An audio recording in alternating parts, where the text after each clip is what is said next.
ലോക് ഭവനിലേക്ക് ഇപ്പോൾ മഹിളാ കോൺഗ്രസിന്റെ മാർച്ച് നടക്കുകയാണ്. തത്സമയ ദൃശ്യം.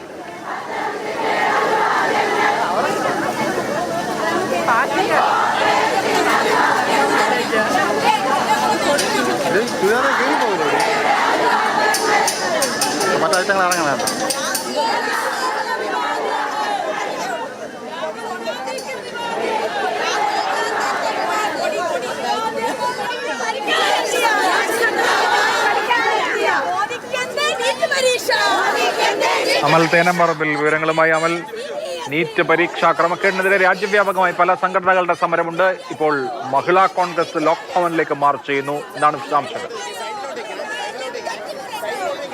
ബാരിക്കേഡ് മറികടന്ന് പ്രവർത്തകർ ഇപ്പോൾ അപ്പുറത്തേക്ക് പോവുകയാണ്. പോലീസിന്റെ ഭാഗത്തു നിന്നും ഇതുവരെയും ഏതെങ്കിലും തരത്തിലുള്ള ആക്ഷൻ ഉണ്ടായിട്ടില്ല. പക്ഷേ ഈ പ്രവർത്തകർ ബാരിക്കേഡ് മറികടന്ന് പോലീസുകാർ നിൽക്കുന്ന ഭാഗത്തേക്ക് ചാടുകയാണ്.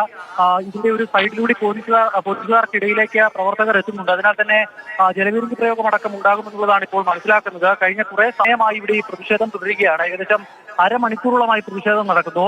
അടൂർ പ്രകാശ് എം പി ഉദ്ഘാടനം ചെയ്ത് പോയതിനു ശേഷം ശക്തമായ പ്രതിഷേധമാണ്. ബാരിക്കേഡിന് മുകളിൽ കയറിയുള്ള പ്രതിഷേധം അടക്കം കണ്ടു. ഇപ്പോൾ പ്രവർത്തകർ ഓരോരുത്തരായി അപ്പുറത്തേക്ക് ചാടുകയാണ്. പോലീസിന് അവരെ തടയാൻ കഴിയുന്നില്ല. അപ്പുറത്തേക്ക് എത്തുന്ന പ്രവർത്തകരെ കസ്റ്റഡിയിലെടുത്ത് മാറ്റുകയാണ് ഇപ്പോൾ പോലീസ്. അപ്പുറമുള്ള വാഹനങ്ങളിലേക്ക് കയറ്റുന്നു. പ്രവർത്തകർ കൂടുതൽ പ്രവർത്തകർ ബാരിക്കേഡ് മറികടന്ന് ബാരിക്കേഡിന് സൈഡിലൂടെ കഴിഞ്ഞ ദിവസം യൂത്ത് കോൺഗ്രസ് സമരത്തിൽ കണ്ടതിന് സമാനമായി തന്നെ കൂടുതൽ പ്രവർത്തകർ അപ്പുറത്തേക്ക് എത്തുകയാണ്. എത്തുന്ന പ്രവർത്തകരെ കസ്റ്റഡിയിലെടുത്ത് പോലീസ് വാനിലേക്ക് മാറ്റുന്നുണ്ട്.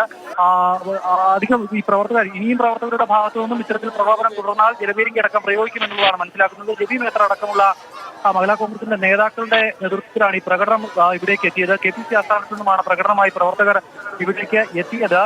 പ്രതിഷേധം എന്തായാലും തുടരുകയാണ്. പ്രവർത്തകർ ലോക് ഭവന്റെ ഭാഗത്തേക്ക് കടക്കാതിരിക്കാൻ ഈ വെച്ചിരുന്ന ബാരിക്കേഡ് മറികടന്ന് കൂടുതൽ പ്രവർത്തകർ ഇപ്പോൾ അപ്പുറത്തേക്ക് ചാടുകയാണ്. അമൽ തേനമ്പറമ്പിൽ റിപ്പോർട്ട് ചെയ്യുകയാണ്. മഹിളാ കോൺഗ്രസിന്റെ പ്രതിഷേധം തിരുവനന്തപുരത്ത്.